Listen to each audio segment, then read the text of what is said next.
Hello my friends, Jerry Rosa here in the Rosa String Works workshop for a change. Got a flitter here. Patty brought this and it needs a little sound post adjustment. I can hear it rattling around in there. You can probably hear that. Shouldn't be too hard. Now I think about it, I didn't get out the one, oh there it is right there, found it right away. My little sound post puller. You don't have to have this, you can get it out without it, but if you got it and you can see the sound post, this is the easy way.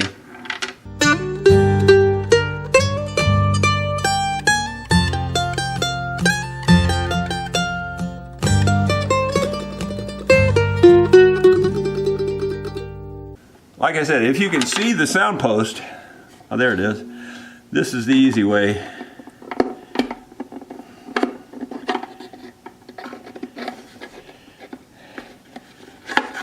So this thing here just spreads out and sticks on both sides of the post and you can lift it out of there then. Looks like this one's ready to go. He's got a T for top on there, so I'm sure that's the way he wants it in there. So that's the way we'll put it back. What I do is I just take a coat hanger, put a little hook on one end for adjustment, put a little tiny itsy bitsy hook on this end. It won't never focus on that. It's like a little tiny fish hook on this end. Just, you sharpen it to a point and then you just kind of nudge that little point over. Then you just take it and go about, roughly a third of the way down, about the same amount of distance 2 more times. So about a third of the way down. And then there's a angle to these things. The top's angled one way and the bottom's angled another way, and that's to fit the angle of the top here and the back. So you got to get all those angles lined up. Typically those angles are also across perpendicular to the grain of the wood. The grain in the wood is going this way. You want the slopes to be going perpendicular to that, if you will, from a side view, if you will. So I'm going to try to screw this in here. Some of these posts are softer than others and it works really good. This one does not appear to be real soft, but I think I'll get it. You basically just screw it in like that, then you have it hooked on like that.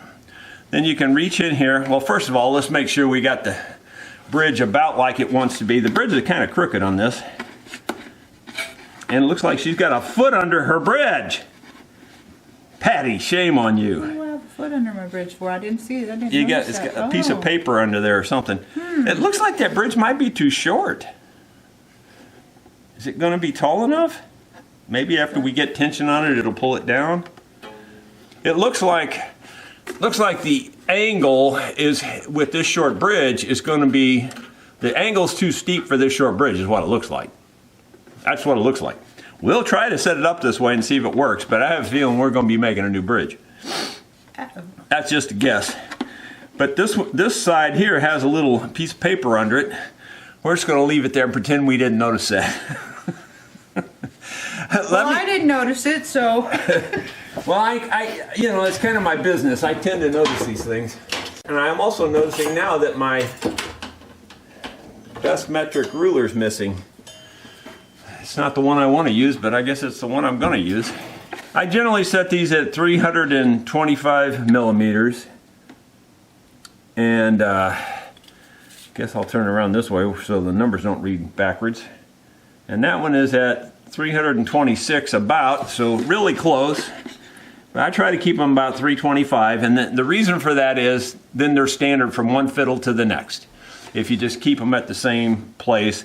And you ask 100 people, you probably get 99 different answers on where that's supposed to be, but it seems like 325 is a good average.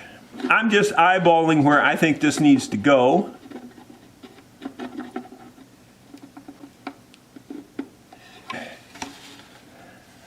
That looks pretty good.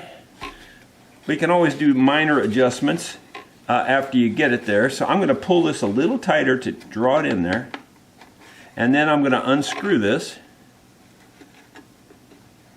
And this is the part you gotta be careful with because you can knock it out of alignment. Then with the little hook, I know you can't really see what I'm doing here. Maybe I'll tilt the camera down or maybe you can see a little bit of what I'm doing. You're not gonna be able to see it anyway because it's inside. And I'm just gonna grab the bottom of the foot and pull it toward me just a little bit to tighten it up. That's pretty tight. And maybe the top just a hair. Trying to get it to stand up straight, you know, vertical and all that good stuff. It's a little bit not vertical. Pull it toward the front just a hair. You gotta be careful because you'll jerk it right out, you know. Piece of cake, there ain't nothing to it. It's simple as it can be. Yeah, you make it look simple. Well, after you've done it 10,000 times, it's a piece of cake. Ain't nothing to it.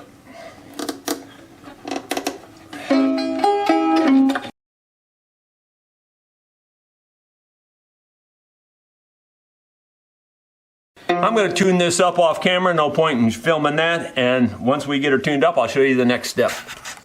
Well, that tuned up fairly easily, and it does seem to be high enough. It's a little low to the fingerboard, but it's playable, I think. And it's tuned up just fine. Her father had a little jig here for setting this. Mine appears to be a little bit shorter. I didn't check mine after I got it tuned up. It might have walked forward, by the way, and they do that a lot. Yeah, it's actually walked forward a little bit. So we're gonna move it back. Here's how you move it back. You grab a hold of it, get your fingers on both sides of the bridge so that it can't flop one way or flop the other way. You wanna get your fingers on both sides of it, and then you just kind of walk it back. Just a little bit of jiggling from side to side and wiggling it back like that. Let's see here, since she had a jig for it, we'll just see if we can use it. I think this jig is going to put it back a little bit further than even the 326 because I think it's designed to go in front of it, and I'm measuring more to the middle, you know, or whatever you want to call it. I think I'm going to leave it probably there. I'd say so. I'm going to check it one more time. Let's see. And by the way, this is the E string that you're measuring.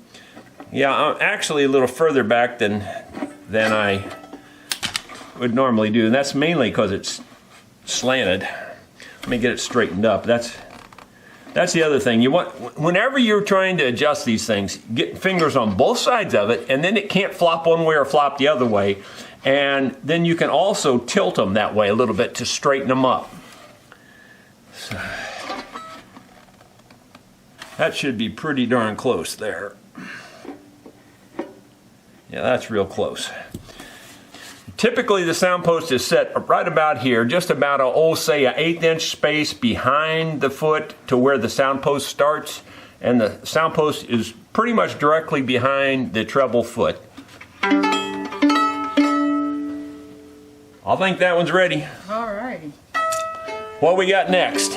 Okay, next one we got is I think we need nut work or something work, on yeah. here. She said is it buzzing at the nut? buzzing when when fingering. Okay. It might be that we'll have to scrape the fretboard a little bit or something, or the fingerboard. People get on me when I call them fretboards on a fiddle, but you know what? Who cares? As long as you know what we're talking about. If that bothers you, maybe you ought to just lighten up. I don't think it bothers me. You can call it a fretboard, you can call it a fingerboard, you can call it a black stick. Yeah, I can hear a little buzz going on. I tell you what that is, almost for sure. This slot is just a little deep, and it's just causing it to buzz right here. Now, that could be it. I got to look at it closer. It could also be that the slot is not consistent, like the slot's going down like this at an angle toward the peg head, but it might be that there's a high spot in the middle of the slot, and if there's a high spot in the middle, it'll buzz on the inside of the slot. So you want a consistent angle on those slots where they don't have any high spots in them, because they'll buzz on the back side of that high spot. Before we even start that, let me just double check the intonation length. This one's set a little bit further back than I would typically set it. Do you care if I move it? Or? I don't care if you move it. No, that's fine. All right, we're going to move it just a little bit. It's not that far off. This one has a little foot under it too. Patty. I didn't have anything to do with that. That was all Dad. Okay, all right.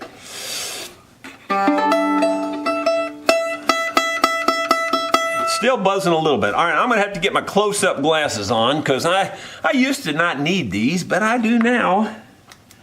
And I want to look at it. I'm gonna get the light down here where I can examine it to see if it's buzzing on the fingerboard.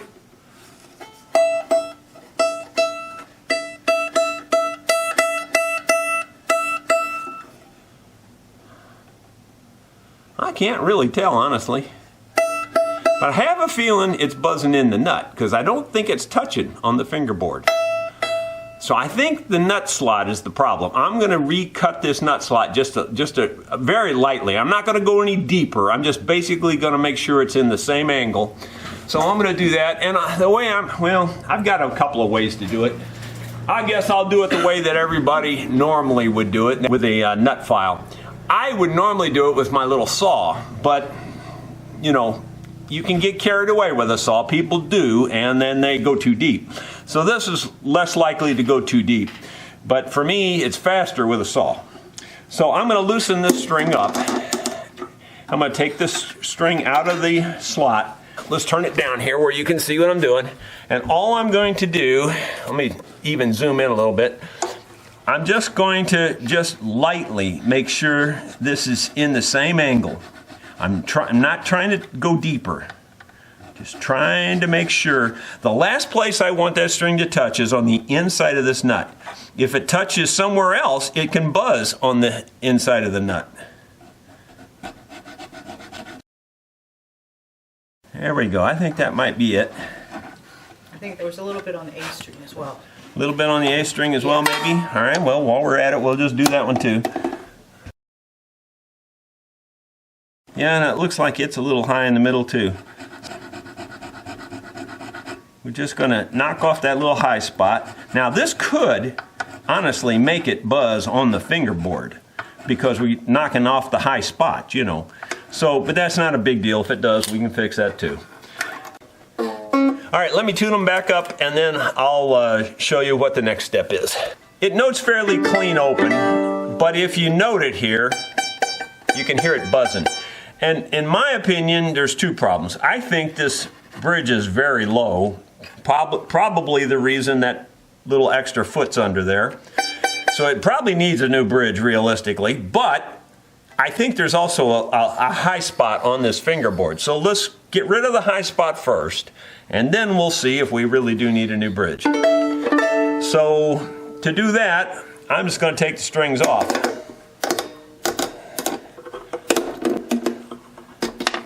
Just loosen them up. And I think I just heard the sound post fall out. There you go. That's kind of typical whenever you take the tension off. See, if a violin is set up properly, when I say this, you're going to think I'm just being silly, but I'm serious when I say this. If a violin is set up properly, it's ready to fall apart. And I mean literally ready to fall apart. Because the sound post is not supposed to be in there so tight that you have to force it out. It should just fall out when you take the tension off. That's the way they're supposed to be set up. And that's what happened here. It was set up properly and it fell out. This is a piece of nondescript something. Plastic, it looks like, honestly, underneath the foot. I don't think we're going to be putting that back. We're going to be making a new bridge if we have to. But first thing I'm going to do is put some little bit of a straight edge on this. And you know, you don't have to... It doesn't have to be rocket science. Just put something on here and see if there's a high spot. And sure enough, there's definitely a high spot. It rocks right there. I can see it rocking. I thought I could see a high spot with my eye, but for sure there's a high spot. So what we want to do is level that out. When I was doing this every day, I would know exactly where to grab a perfect tool to level that out. But I'm not doing this every day, and all the tools have escaped me. So my perfect tool at the moment is this X-Acto knife. And what I do is I scrape it like this.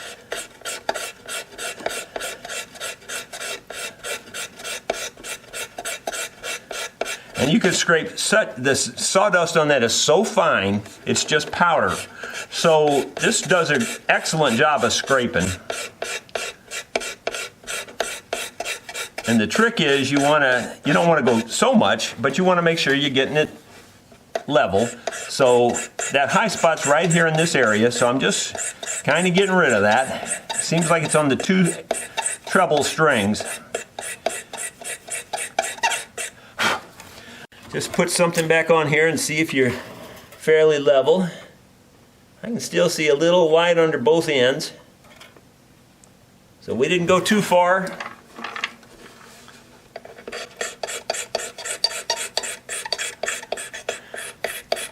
Your best bet, especially if it's your first time doing this, is to just do a little tiny bit and check it. Do a little tiny bit and check it. And yeah, it's going to take you longer, but that's your best bet if you don't want to make a mistake.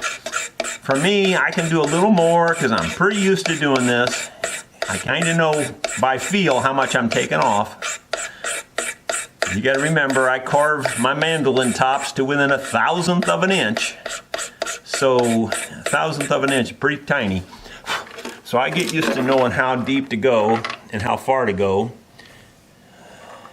There's still light on both sides. Not very much, but there's some. There's even some on the base side too. So I'm going to go ahead and go a little bit across with this. And a scraper, by the way, it's exactly how Stradivari used to do it. This is an old technique. This is not some brand new idea that somebody came up with. Scraping has been around forever. They didn't have sandpaper. Scraping would bring you right down to a perfectly smooth surface. Feels really, really, really good. I don't know if it's perfect yet or not. Well, that's pretty close. There's a little light under the base side still. By the way, when you're scraping, I generally keep a finger in contact with the wood and I'm elevating the blade in like this. You know, I'm going up and down with the blade with my thumb and keeping my finger on there so that I can feel I can feel the surface. It's just all about control of your tool is really what it amounts to. And I don't want no wisecracks from the comment section. Still just a hair, if anything, high. We didn't go too much, that's for darn sure. All right, so what I'll do now, because we do have sandpaper these days, I'll take a little bit of sandpaper. This looks like this is probably 600. Might be 400, doesn't really matter, it's gonna be fine. And 400 on wood is very fine. So we're gonna lightly sand this, just lightly, to blend it, you know, just to make sure we didn't leave any spot. I don't think we did, but just to be sure. All right, now I'm gonna just take a little rag here, wipe it off to get rid of all that black dust. Just kind of buff it out a little bit. While we're at it, why not? We'll just put a little bit of this good junk on here. Doesn't take much, just a drop or two. And we'll put that on here. This is some oil. It's always good to oil fingerboards, fretboards, things like that. This is Be Good oil. You can find it on the Products I Use page of my website. And then we just wipe it right back off. So you try to dry all the oil off completely once you put it on. Some of it soaks in. It makes it look good. Makes it look like you didn't do any work on the thing at all. You can't even see where you did any work at all if you do it right. I don't know. Should we put this back on just to test it? Let's see if we've improved it with the bridges on it. If it plays with the bridges on it, we'll probably leave it that way. But if it doesn't, I think it probably needs a new bridge. What I do is get them all lined up and then just stand this thing up in place. And in this case, we've got a little extra footy here that we're going to put under here because that was the way it was. And then we're going to center it up. And then once again, I'm going to tune this off camera. The only thing I didn't mention to you about tuning is when you have an adjustable tailpiece like this, loosen all these up first. And that way, when you get it close with this, you'll have more adjustment back here. if that makes sense to you. I think it should. But you raise these up so that you got more adjustment. Most of the time you're tightening these, you rarely loosen these. Well, as I suspected, I think the bridge is still too low. It's just really low all the way through here. And even though the hump's gone, it's still not going to play real well. So, got a new bridge. I buy my bridges completely unfitted. So they're the full-size bridge. You can't get one any bigger. We're going to cut this down to make it work. It's a multi-step process. To do this, the strings aren't real tight, but I'm going to loosen them up just a little bit more. We want to start by fitting the feet. Now, the name on a fiddle bridge goes to the back.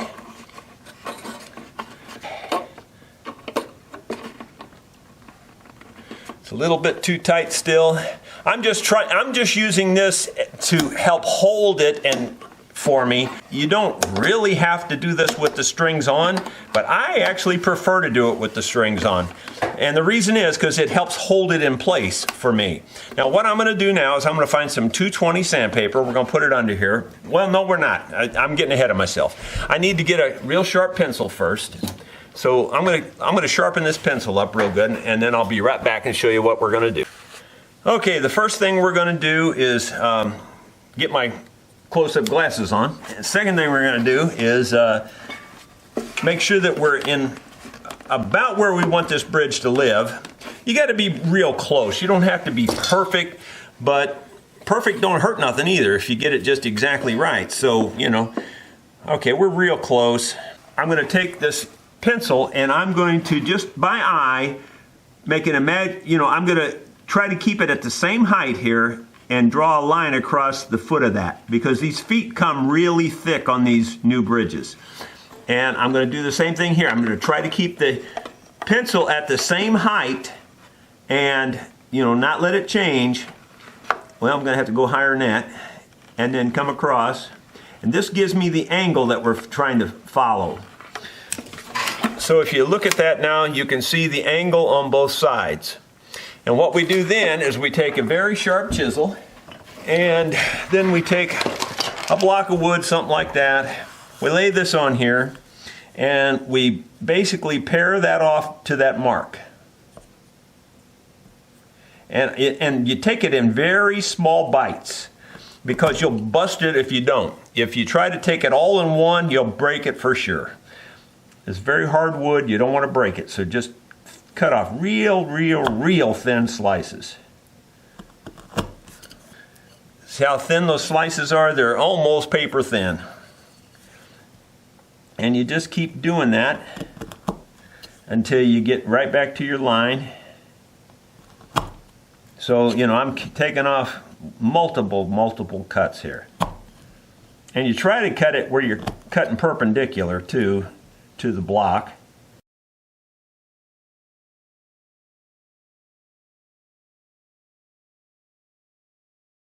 I'll give you some idea of what it looks like there cut off.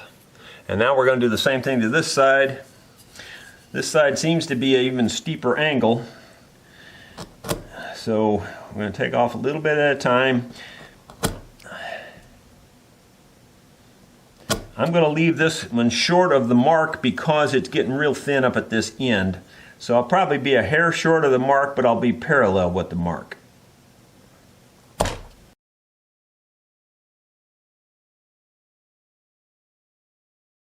Now we're going to do, like I said before, we're going to find some sandpaper here, and I'll show you what we're going to do with that. But let me stand this up first.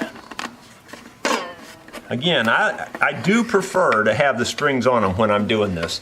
It's just a preference. You don't have to. Most luthiers would take the strings off, but I just like it this way better, and I'll show you why. Okay, we don't need much sandpaper. Since this is already cut in this piece, I'm just going to use it as it is. Lay it under the fingerboard, stand it up like that. Again, you want to kind of know you're really close to where you want to end up. And then most luthiers, and when I say most, I mean like 99.9% of them are going to go this way with your foot, with your bridge. They're going to go this way. I don't do that. And the reason I don't do that is because it rounds the, you can't keep this perfectly vertical. And I know they make little jigs to help you keep it perfectly vertical, but I just don't like those jigs. I don't like the way they work. So I don't go this way. Instead, I go this way. I go sideways. Now, people say, well, you won't match the top. Well, if you only move it 1/8 of an inch like this, you're gonna match the top perfectly, and it takes it right off. And I can keep my angle perfectly constant by watching it this way. And the strings are applying pressure down to make it sand better. So this is why I do what I do. I always have a reason for it. Doesn't mean that you have to agree with it. Doesn't mean you have to like it. Doesn't mean you have to do it that way. This is how I do it, and it works great for me. In fact, it works so good that I'll bet you anything I can just drop this bridge and it'll stand up on its own when I'm done. And the only reason I would even venture to make that guess or bet is because I've done it so many times and it just works. So anyway, we're not moving it very far, but there's a lot of sawdust coming off of that. Okay, so now I'm going to say that's pretty close. So we'll take this out. Now, like I said, if I just drop it, it ought to just stand up on its own. See, it's that good. So that's, you know, you saw me do it on camera. I didn't cut from the camera. That wasn't edited. She's sitting here watching it. She saw it happen. Saw it all. You saw it all. It works, you know, I'm just telling you, it works. Now, even though I said that works, I'm still not completely happy with it. I can see a teeny bit of an angle to it. I'm going to do a little bit more of it, and I'm going to sand it. I'm going to pull the angle back a little bit. I'm not happy with it. It's close. It's real close. You could get by with this. Since you're doing this, you might as well get it as perfect as you can get it. It won't take much more, and I'm just trying to straighten the bridge up just a little bit more, and do just a little bit more. Having those strings on there makes it do its job much faster because it's pushing down hard on the top. Now I'll put the strings on it, and now I'm going to get down real close with the close inspection glasses and make sure it fits the top really well. Looks like it fits it pretty darn well. I'm going to make sure I'm at the right place. I'm a little farther back. That's pretty close. I'm satisfied with that. That's a pretty good fit. So now what I do is try to center up the strings on the fingerboard like this, getting it pretty centered, because you know these things can go this way, so just trying to get it about center. I take a pencil again, just a regular number 2 type pencil, and I lay it right on the fingerboard like this, and I touch it. Now see how it's really right height right there. The neck angle on this fiddle is pretty steep, which is good. I like a steep angle. That way you get a taller bridge, you get more sound, you get more volume. So it's really made very well for the purposes here. So what I did was just make some marks across there. And you can kind of see we need to cut off about that much of this bridge. Now, it won't hurt to go a little lower than the marks, but I don't want to go a whole lot lower. What I'm going to try to do is imagine the shape of the bridge. In fact, I could even use the bridge you got here. This one's fairly symmetrical. I typically make the treble side a little flatter and then drop off a little bit on the bass side. Just a little bit like that. So we're following our marks pretty close. So I don't know if that makes sense to you, but basically we're arching it and then dropping off a little bit on the base, not very much. Now I'm just going to take this over to my sander and I'm just going to sand it to that mark.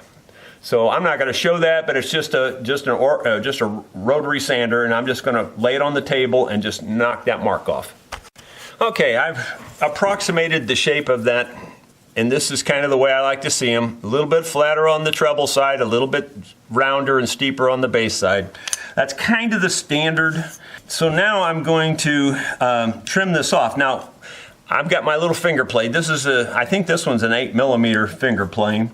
And I'm going to just trim this bridge much thinner. Making these thin is what gives you your good bassy sounds. If you leave them thick, they're going to be trebly sounding. So we're going to thin this down quite a bit. The tricky part is when you get to these little decorative places, if you cut across them, you're going to break them off. So you got to go across the grain this way, you know, pushing toward it. If you go this way, sideways, it's going to break it right off. You just got to be careful about that. Planing these is something that, you know, takes some practice. Again, on these, I got to go this way with it in order to be cutting directly into it. If you cut across it, you'll break it off. And then we go all the way down to the base. We're going to thin the whole thing down a little bit. Now, we don't go nuts with this, but we do go as thin as we think we can get away with. The thinner the better in terms of sound.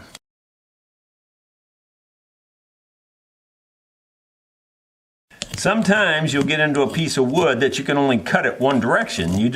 That's just learning how to read the wood. This one's cutting pretty good from almost any direction I go. So we're good to go on this one, I think. It's a real high quality piece of wood.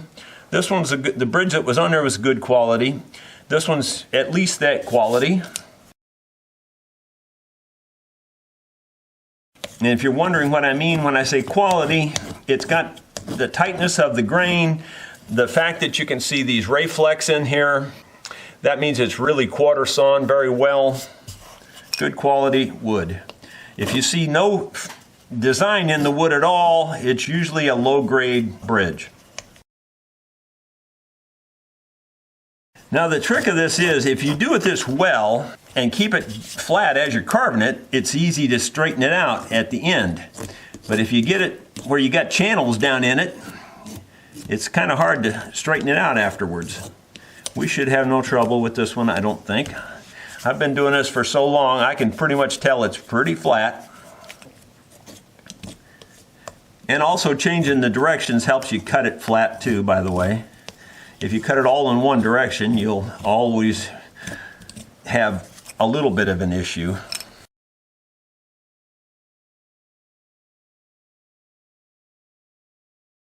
And as you get close, you lighten your pressure on your finger plane so you're not cutting so deep, cutting so hard. And then you can feel it, and you can tell if it feels fairly flat or not, or if there's humps in it.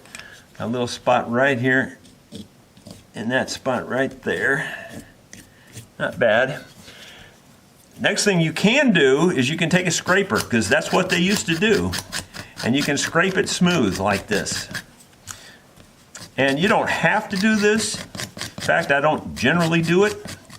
But I'm just showing you that it's for you, especially if you've not done this very much, you'll be able to get it a lot flatter and smoother a lot quicker with a scraper than you even will with sandpaper or whatever.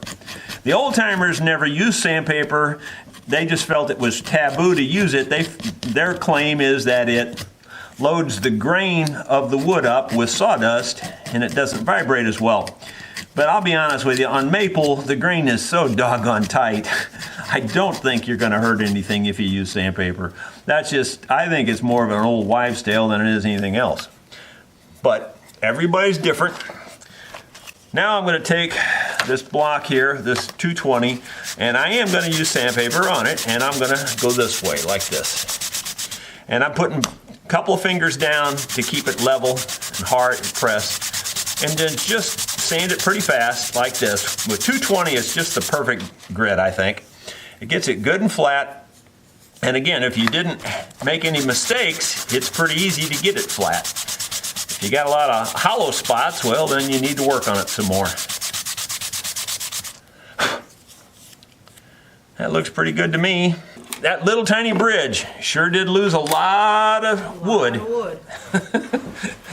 Let me clean my bench up here and we'll get on to the next step. Okie dokie. Got the desk cleaned off here a little bit. Whoop, about to put the old bridge back on it. That won't help nothing. So we got in here, the writing goes toward the back, remember? And that's the way it should be when you mark it, so you cut proper angles and everything. My preference, and I haven't asked Patty yet, but my preference is to spread these strings out a little bit so that it spreads the tone across the fiddle better. But I don't know, this was fairly well spread out, but I even go maybe a hair more than that. And that's fine. I mean, You're okay with that? I'm okay with that. I don't go a lot more, but I go a little bit more than maybe even that one was. And then I just try to eyeball them, try to make sure they're pretty even. And the way I get them even is I take just a scrap piece of paper, can be almost anything. I'll even just use this sandpaper here for the moment. What I do is I'll just find a spot here and I'll mark that string and this string. Then I'll check the next two, are they the same? They're exactly the same. Check the next two, are they the same? They're exactly the same. I get a good eye. They were exactly the same. It doesn't always work out that way. So then I'm just going to mark it on here. I'm going to do it on both sides. Now, some people don't notch their bridges at all, and I don't notch them very much, but we are going to notch this a tiny amount, just a tiny amount. So I'm just marking where the strings need to stay, and we don't do very much on this. I'm going to take like this, the second string fret file here, or the nut file, and I'm just going to lightly put a little dent in there, just a little dent.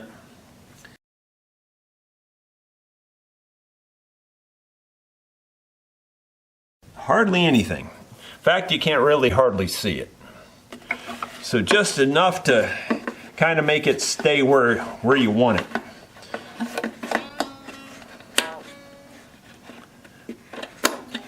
Well, that string's still going to be very low. I didn't hardly cut anything off that side. In fact, I didn't really cut anything off that side.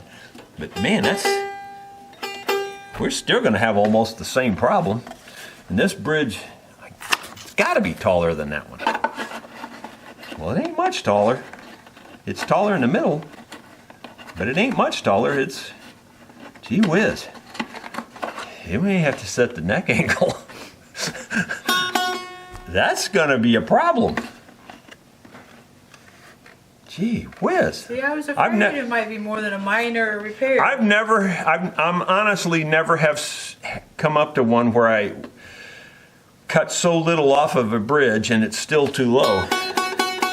All right, well, we're going to do another little drastic measure here. This is not in the normal rule book, but we're going to do it this way because it's easier, cheaper, quicker than taking the whole neck out and resetting the neck. So some of you are going to cringe at this, but you just have to cringe. We're going to actually take a lot off of this through here.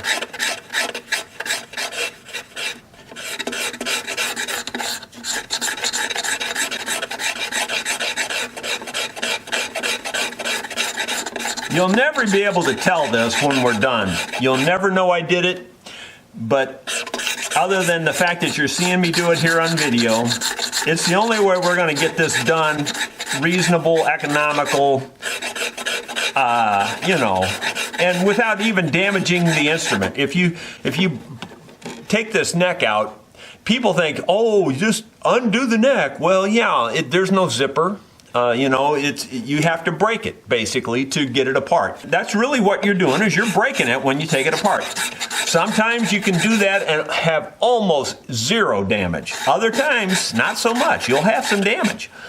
This is not creating any damage at all. You'll never even know I did it. But we just got to do something to get some string height here in the middle. I've seen lots of old fiddles where the fingerboard is underbowed like that, and that's a little bit of what we're doing. We're not doing it to that measure or that degree. You won't hardly be able to see this with your eye, but it'll be there.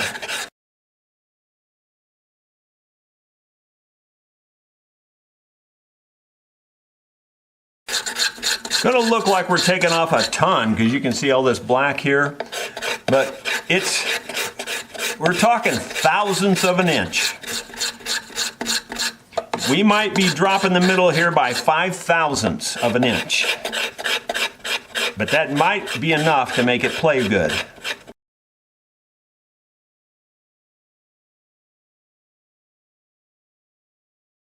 what I'm going to do is see if I see a little bit of an underbow. I don't see one yet. In fact, I don't see one at all.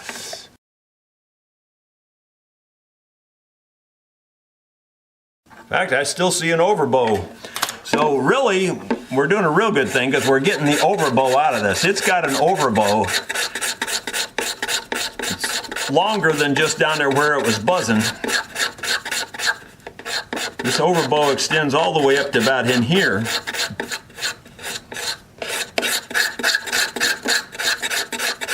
So this really needed this anyway, regardless.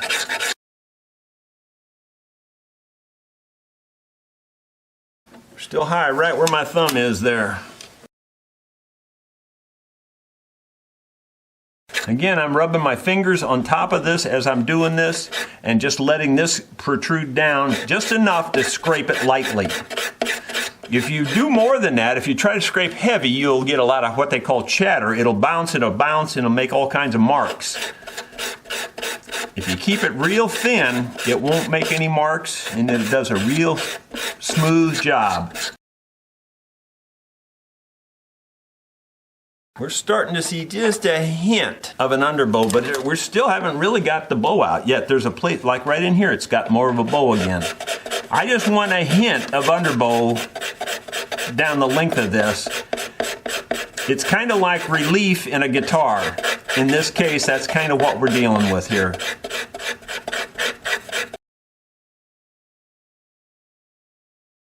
It's still high right in here. You see that? See how it's still rocking right there? Still high right here. I wonder why I didn't notice that before when I played it regularly. I don't know, but it's there now. It could have moved over time. It's possible. But it's definitely high right in here still.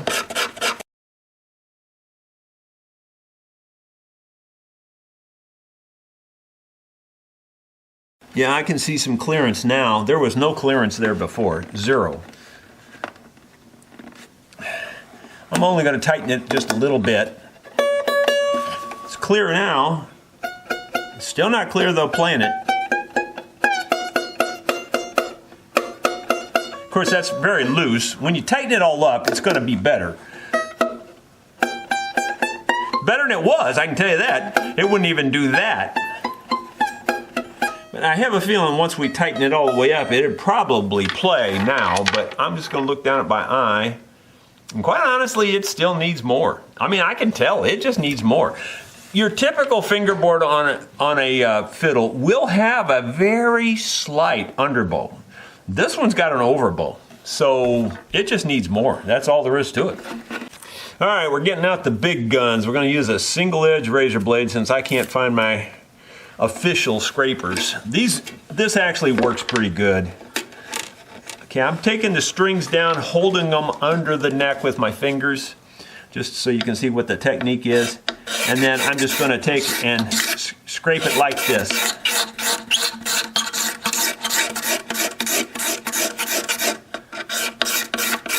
You can see it just peeling it right off of there.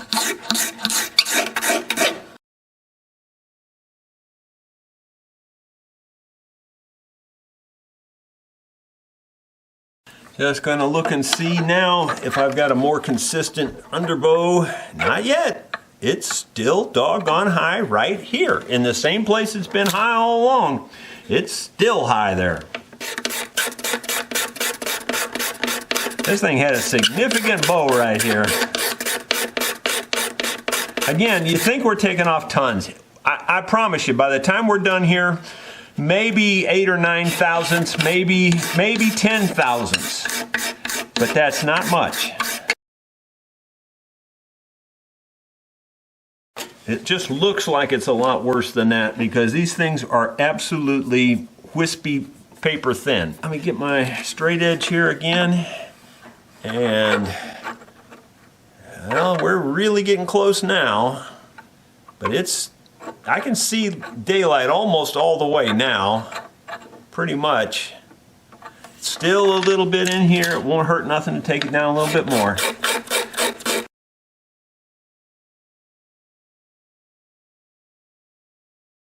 I don't know for sure that we're done. but I think it's time to go ahead and do the actual setup of it. Now, I'm not going to sand this down yet because I'm not sure we're done. So I'm not going to bother doing that. I'm just going to temporarily set it up.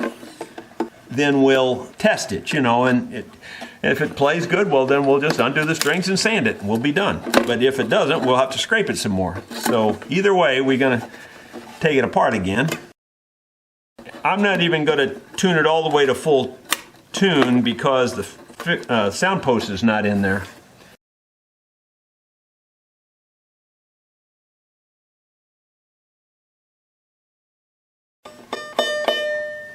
That's the clearest it's rang so far.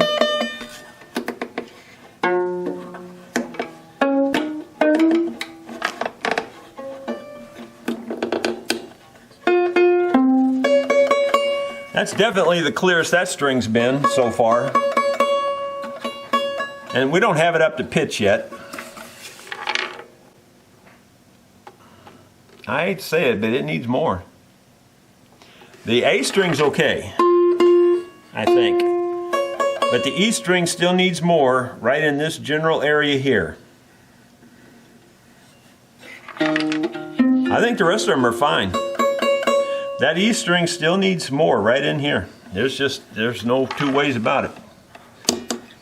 So I'm just going to go ahead and do that.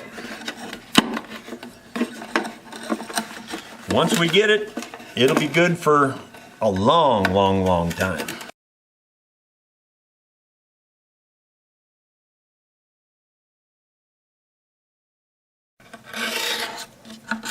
I'm also now knocking off this corner, since that would have been a little bit sharper now that we've cut this down.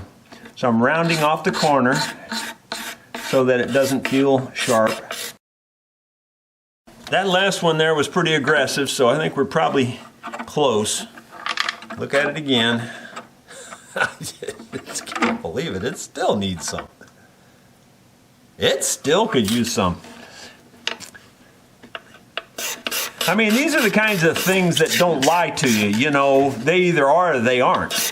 And this is definitely still got a hump in the middle here. As much as we've taken off, it's still got a hump.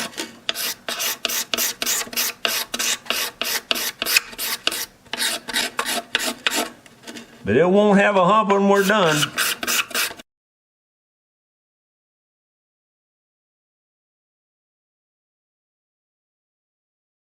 Now I'm taking this long strokes here, just trying to blend it all together.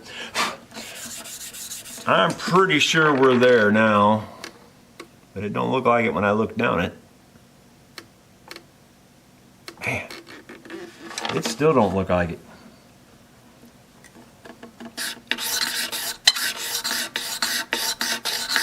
At least it's been in one consistent place.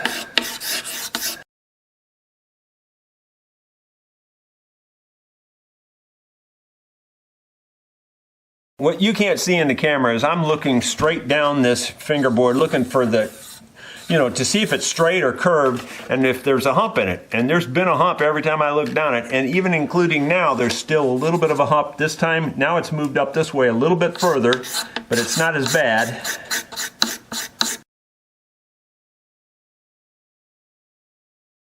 I think we can live with that, I think. I think it'll play now. I don't know for sure, but I think it'll play now. All right, we got the 220 again. Again, 220 is really all you need. You could go less if you wanted to, but 220 is really good.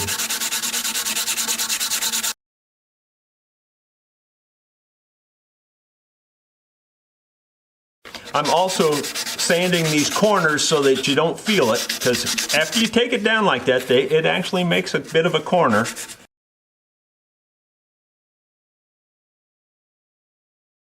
I think we're there. Let's tune it up and see. I'm going to put the strings back on it. I'm going to have to put the sound post in it too. I'll show you that, but let me get the strings on it and get it started tuning up, and then I'll put the sound post in. I'll show you the sound post again. I'm going to loosen these up a little bit more.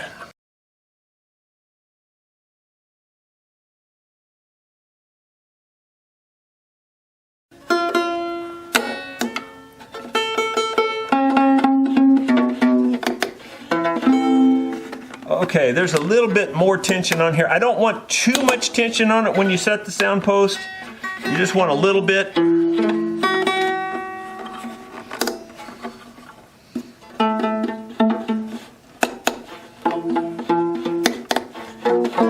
Okay, there's just a tiny bit of tension. Let's, we gotta get our tools out here and find the sound post and put it back where it's supposed to be. Again, it's all about if you can see it. As long as you can see it, it ain't too hard to get out of there.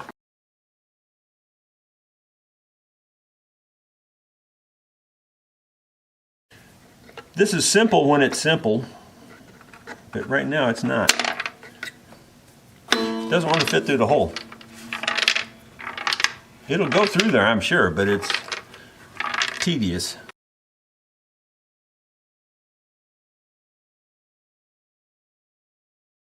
Oh my gosh, it's really tight. I might have to take it out through the other one. That other one might be a little bigger. Pulling on it, but it don't want to go. It does not want to come through this hole. There it is. Boy, it just barely fits through the hole. Yeah, that's not normal. Normally they're a little looser than that. So what I'm going to do is actually make it looser than that by doing this.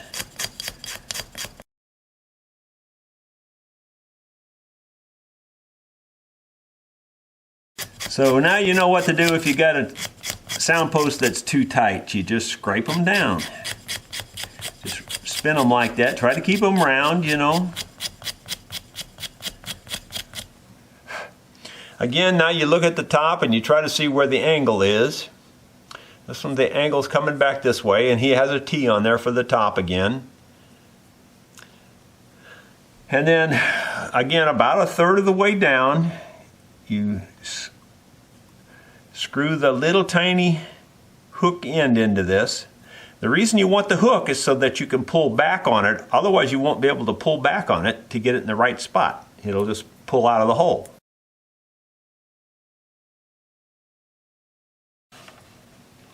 It's a little further in there than I would like it because it's a little tall. I think the post is a little long, but it's coming back some.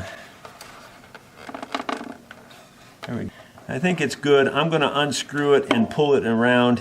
Hopefully, if I can unscrew it here without it breaking loose. Yeah, it's coming out. Come on, come on, come on out. Why is that being... There it is. Thought I was going to lose it because it didn't want to unscrew. Okay, we got some work cut out for us here. This is not perfectly in line.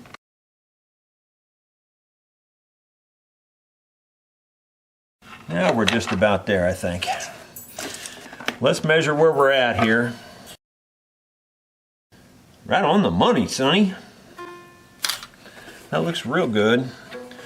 Look how nice and thin that bridge is. I think we've got string clearance now. It looks like it to me. So I think if we tune her up now, we're going to be fine. I think. Let me tune it up. I'm going to tune it off camera, and then we'll show you the next step. Go ahead and play it a little bit, Patty, and see what you think there.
That one fought us all the way, and it's still, I'll be honest, it's still right on Right on that the verge. thin micro edge.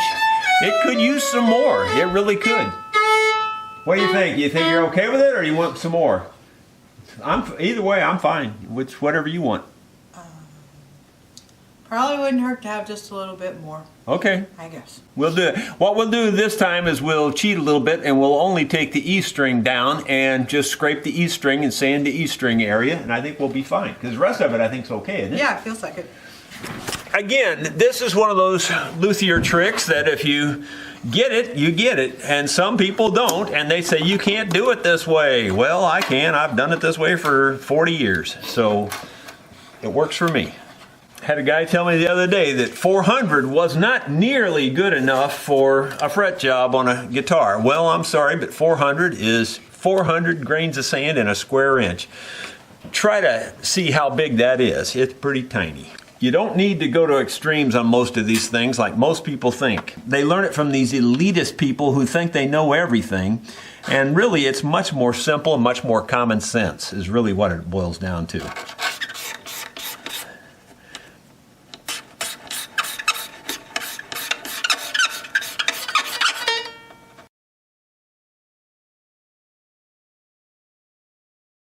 I just cleaned up my workbench too.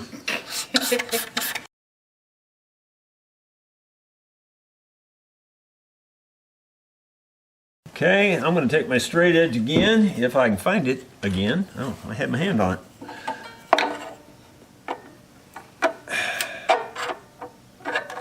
It's looking better in that area.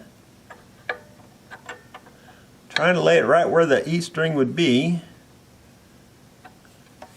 See a little bit of a hump right in here. Now you're really good if you can play a tune while you're scraping. I'm not that good.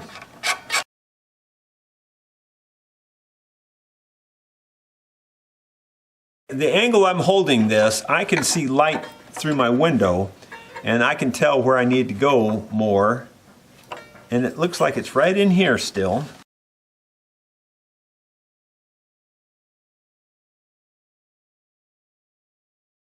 You can see light all the way through. Still a hair, if anything, it's right here. It's not very much, but I can see light all the way through now, except for right about here. It's just a little tight right here.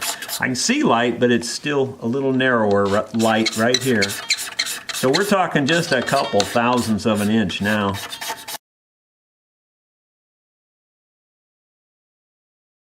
You need to know when to quit, and I think I know when to quit.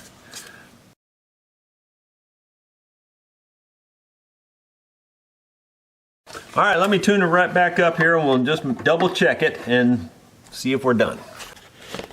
Well, we've got the E string tuned back up, but we're making an executive decision. We're hearing an extra buzz on this string.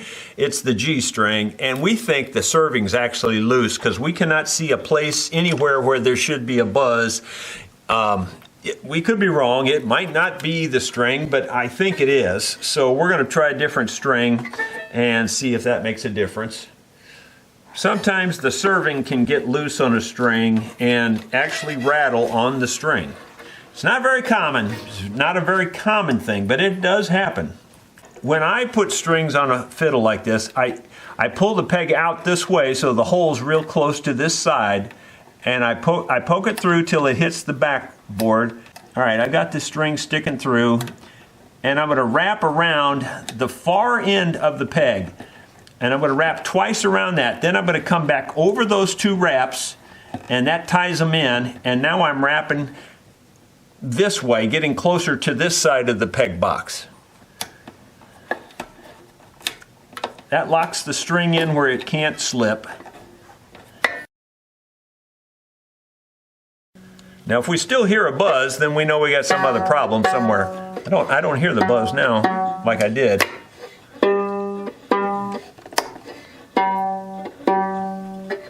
I think it was the string. I don't know, there's still something. It's a sympathetic ring of some sort, or buzz or something. There's something loose on the fiddle somewhere that's making it buzz when you hit that G hard.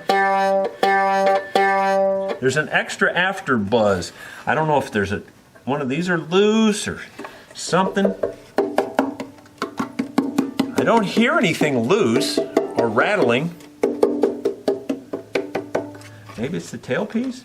Yep, tailpiece is loose. Oh, Let's tighten it up. Let's tighten the tailpiece up. This tailpiece is a little bit loose, so we're going to tighten it up on this side here. And that might be what's causing our buzz. You don't want to go cranking on these things, but you want them snug tight. Still a little bit of something. I don't think it's in the bridge itself. We thought maybe it was in the nut. I've refiled the nut a little bit. I don't think that's where it's buzzing. Let's see here.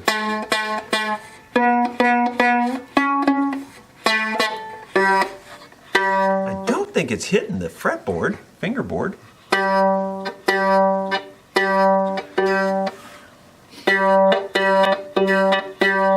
don't think it's hitting. I really don't. I don't know what's causing that sound. There's an extra buzz. It's not too terribly bad now. It was worse on the other string. I'm going to loosen the G string and try one more thing. It's bugging me. It shouldn't make that noise. All right, I'm just going to very lightly again keep the angle about the same and just try to see if there's something going on here. Just do that a little bit. And then I'm also going to, where I've got a little bit of a notch here, I'm going to notch it back this way in case it's buzzing on this little tiny thing here, which I don't think it could hardly, but because it's so narrow, but something's causing a buzz.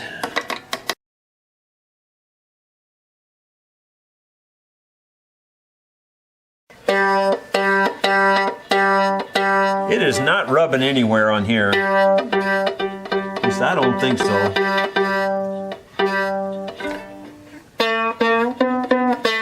Yeah, there's a high spot here on this fingerboard, so I'm gonna it's just bugging me.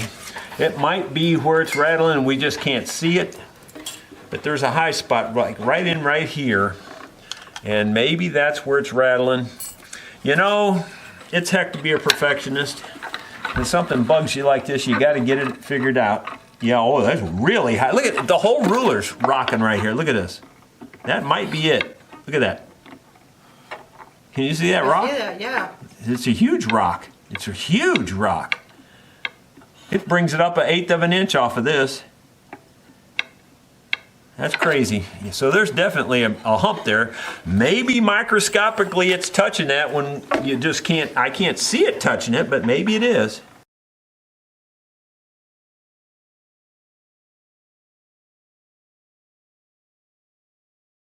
Oh well, you never know what you're going to run into when you start messing with these things. You can chase your tail for hours if you don't know what you're looking for on these things.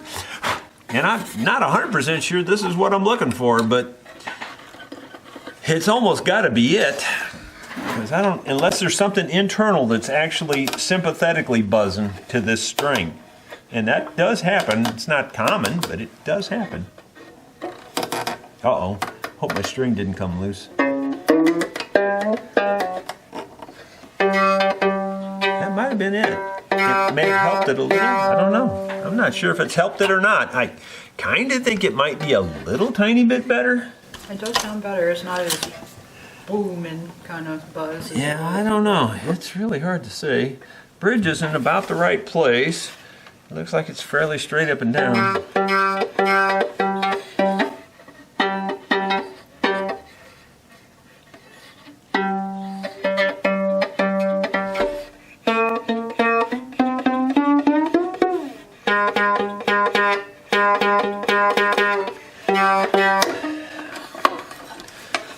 I think it's still slightly out of level, or out of plane.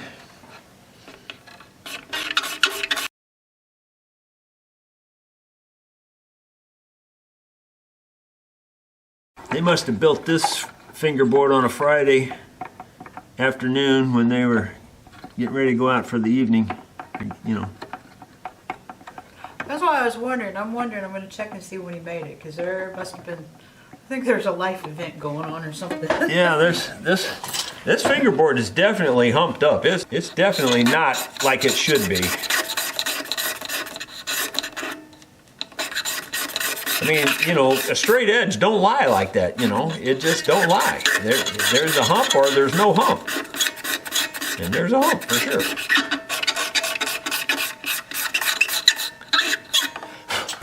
All right, let me look at it again. Are we trying to get it in the right light where I can see it the best?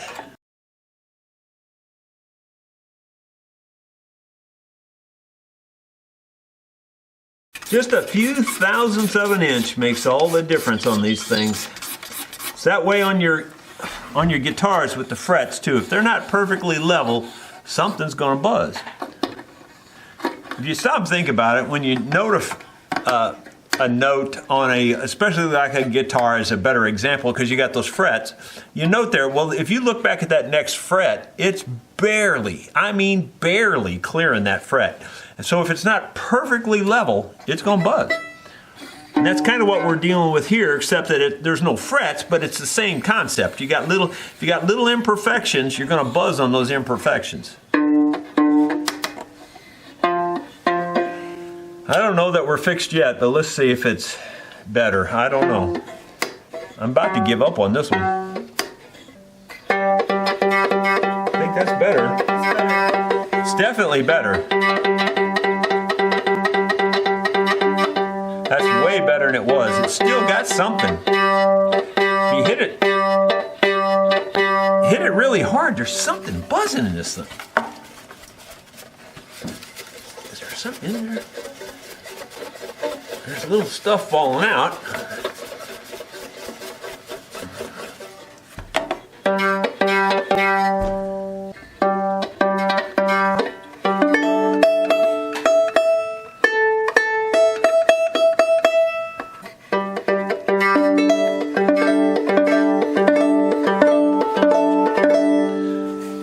Play it and see what you think. Play something that's a little heavy on your bass strings there and see if you're noticing any problem with it. And if you are,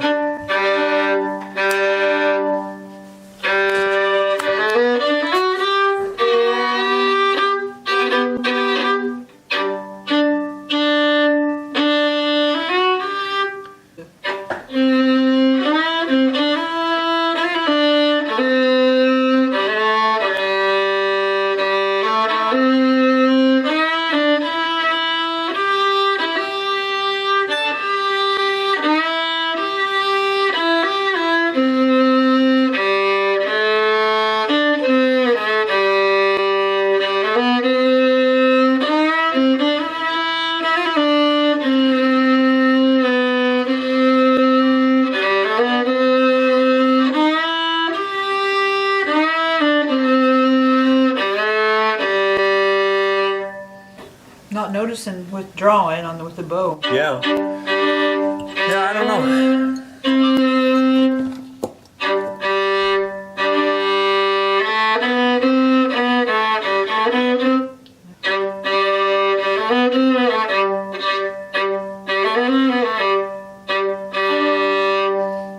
No, you don't notice it. It's not real noticeable now. I'm not noticing, but when you pluck it, for some reason, there seems to be an overtone of a buzz somewhere.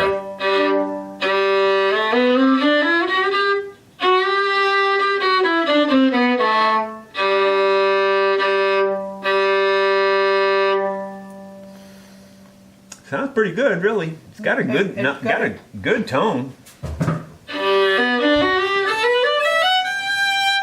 Oh, yeah, it sounds much better than Yeah, before. well, before you couldn't even play it. It was unplayable. Yeah, it was. It sounded like two different instruments. They weren't balanced at all, so yeah.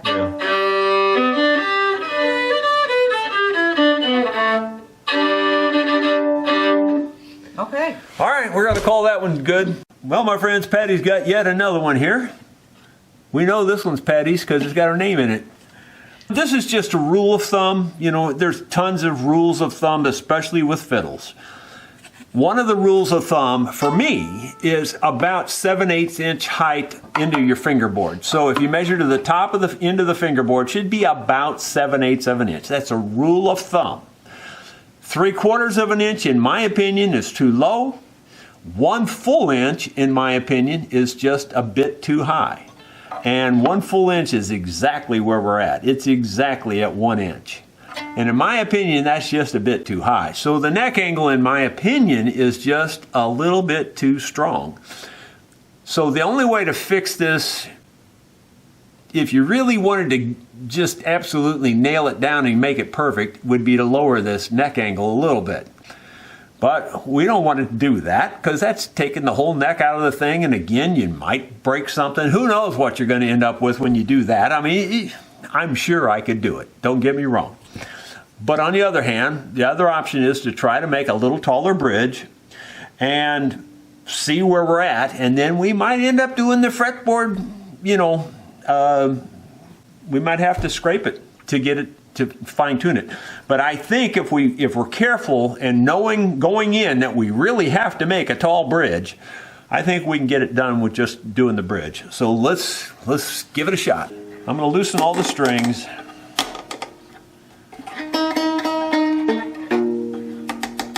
Yeah, I guess I would just go ahead and loosen them up first. The first thing we got to do is make the foot fit top of the fiddle. So we got to do that first. And again, we'll just kind of measure for our 325. And we're in the ballpark there. I'm going to take my sharp pencil and I'm going to put a mark on here, but I'm going to keep the mark as low as I can this time because I'm going to try to keep the foot as thick as I can.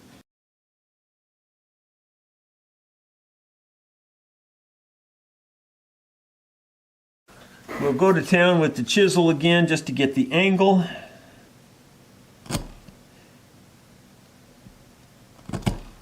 I would like to take this foot down real thin, but I have a feeling if we do that, we're going to end up being a little low. So I'm going to go to a medium on this one. I'm not going to take it as thin as I normally take them, but I'm going to give it something, you know. I think it'll be okay.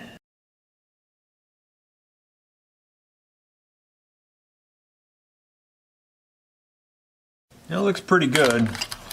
All right, so we're going to do our sandpaper trick again. Again, we're going to measure to get it approximately in the right place. We don't want to be way out of sorts when we're sanding this. And again, I'm going to go the opposite way here. I'm going to go crossways. I'm trying to look and make sure I got the bridge straight up and down and just do a little light sanding like this. With that tension on there, it really makes it conform very well to the top. Yeah, that's fitting pretty well. Fitting pretty well. All right, so we're really high right now, which is a good thing because we needed to be high. I'm just debating on whether I want to go ahead and try to take a little more of the feet off because I don't want to be crazy high. If we can afford to take a little more off, it's probably a good thing. We don't need to take off much more though, because I took off a good chunk, but we can still take off a little bit more. So I'm just going to make another line here, and more like it's not even a full pencil width, I don't think, because I've got a sharp point. It starts to give you this hollow sound. So you don't want to get them too high, you don't want to get them too low. You get them too low, they sound real thin and tinny. Get them too high, they sound too hollow. There's a sweet spot there, which I always say is about 7/8 of an inch. We're close, but we'll take the sandpaper and make it a little closer. And again, I'm just going to test that I'm in the approximate area, right on the money, it looks like. That down pressure on the strings is really the trick to this. Keeping it straight and the down pressure makes it sand much faster.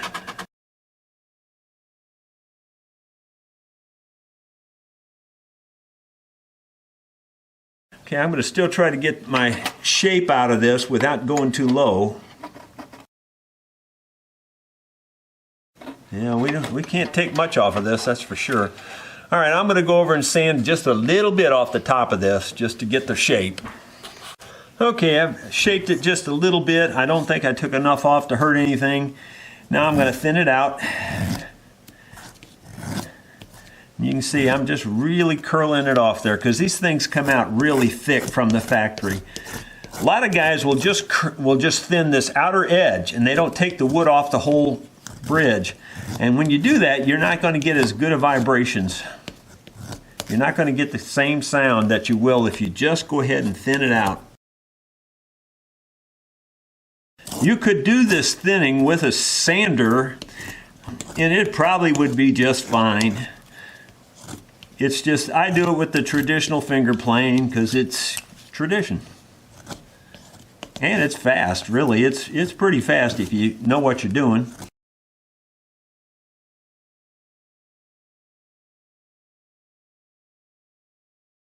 You can see how thin the edge is there. It's pretty thin. And the feet are fairly small too. They're not big. So we did good. I think we did good as long as we kept the height there. I think we've kept the height.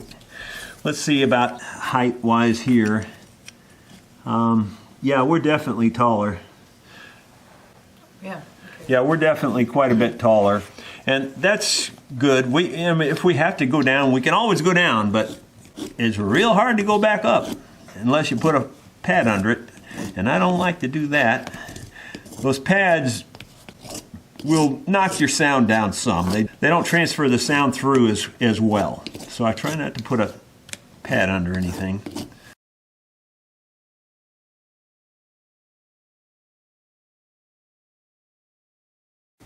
It's good enough for who it's for. Oh, wait a minute. Right. Wait a minute. That didn't come out right.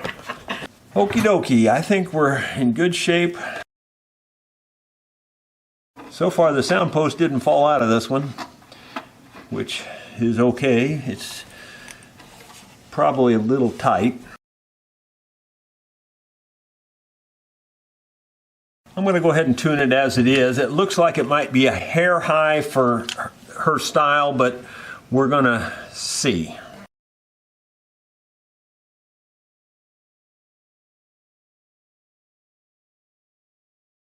That's about the way I would typically set it up, but I think that might be high for you. Might be high, I don't know. Doesn't seem like it's too high. Well, play a little bit and see where you want to go with it. I mean, we can lower it down. It's always easy to lower them. It's very difficult to raise them back up. Yeah. But you know, I know we needed to get as much height as we could. That's fine. That's perfect. You think it's fine? I think it's fine. Honestly, that's about where I would set it. I don't have a black and white measurement for how high I set them. It's kind of by eye. It's just kind of by feel. But that looks like about where I would set it, honestly. Yeah, it's perfectly fine. I think it had just lowered over time. Like you said, maybe the top is settled a little bit. Because it used to be fine, and this is fine. This is perfect.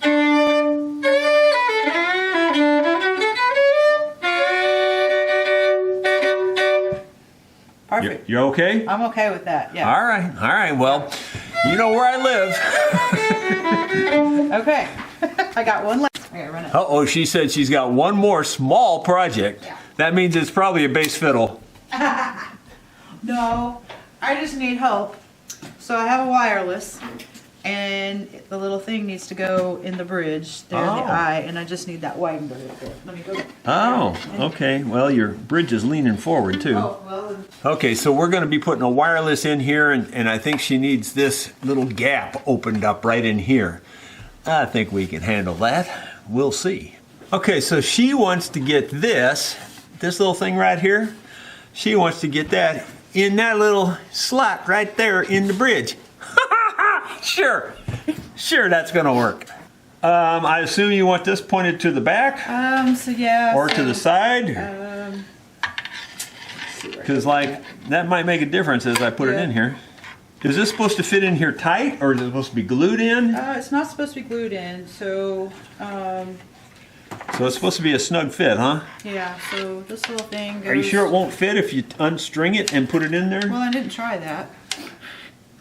It might work that way. You didn't try that. I didn't try that. So yeah, so this little thingy goes there. And then Oh, up on top? Up on top, yeah. Seriously? Yeah. Okay. All right, so it's got to go like that. Yeah. Or I guess it could go like that, but I think it makes more sense to go like that. Like that. All right, well, the first thing we're going to try is unstringing it and see if this will fit in the slot. I doubt it, but that's the first thing we're going to try. And even if it doesn't, we'll probably need to unstring it anyway to make the slot a little wider. We'll try it on a... Yeah, well, that's a good idea. We could try that, but Yeah, I don't think it's going to work that way. it's not going to quite go. I mean, you could probably force that, but you more than likely would break the bridge. But I'm trying to decide, do I want to try to open it while it's under tension, or I think I'd rather open it without the tension. I really do. I can see all kinds of problems if I do it with the tension on. So I just take the tension off, got the bridge out. Well, I'll be honest with you, of all the 40 years I've been doing stuff, I ain't never done this. So I don't know if I know what I'm doing or not. But I kind of got the feeling that this little file and this little thing here are about the same thickness. In fact, I think this is a hair thicker. So I think if I open this up with this file, we might be good enough.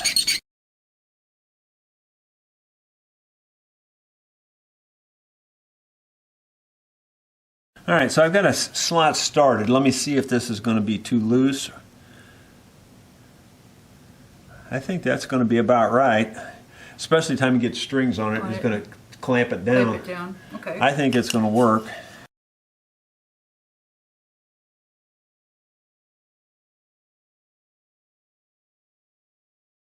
It's not too loose, that's for sure. It's just about perfect, I think, because you're going to want quite a bit of tension on it, I would think, to make it transfer the sound good. Do you know if it's supposed to feed all the way in, or do you know anything about that? I don't know. Let me look at this book here, see if they've got a diagram here. I know you can't see it really, but that's the only drawing that shows it going into the bridge, and that's not a very good drawing. But it looks like it's supposed to go pretty much the full depth according to that drawing. So I'm going to try to go a little deeper with this.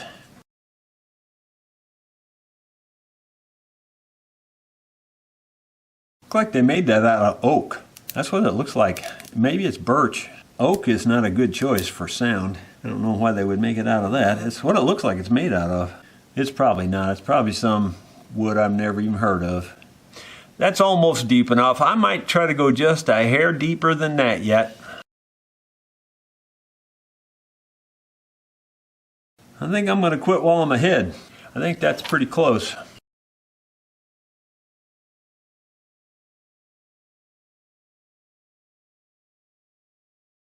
I've never really worked on these hippified, electrified instruments. Well, it's not my choice, but sometimes you got to. Okay, let's tune her up and see if she holds. All right, I finished tuning it, and you can see it's in there. It's fit really tight. It's not going to come out. And that's the way you would want it. You would not want that loose. If it was in there loosey-goosey, it would be rattling and making all kinds of weird noises that you wouldn't want to have. So it should work just fine. I think this piece here goes on here. Do you want me to go ahead and install that, or? Well, sure. Since I'm here, huh? That would be Yeah, awesome. so we can plug this in here, and then we can install the feet on this thing too. And you got the neat little tool that all I have is a little key thing, which is hard to hang on to. So. Yeah. The only problem is what do I do with the neat little tool? This is what I've been using. That's what it's made for, and what they sell it for is for adjusting these chin rests and things. Let's see here. Does this one have a adjustment on the bottom too? Yeah. All right, so I'm just going to turn it out a little bit, turn this one out a little bit.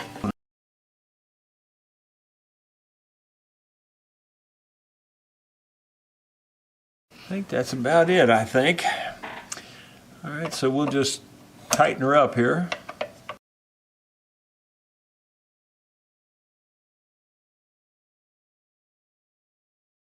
Pretty snug. I don't want to go crazy. You can bend these things. Right. Just good and snug, you know, and where there's no vibration. It's not even a bad idea to tap on stuff after you do this. I'm hearing a vibration, but I don't think it's got anything to do with this.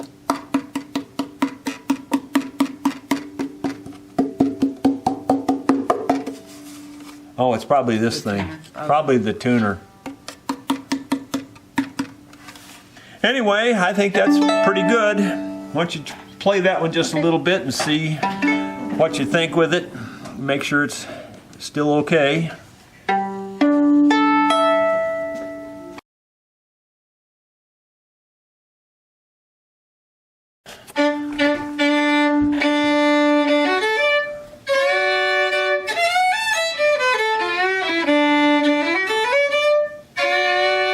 Still fun.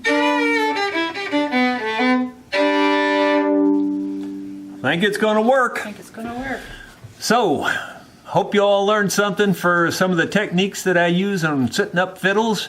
You don't know this, and by the time you see this, it's already going to be too late to tell you anyway.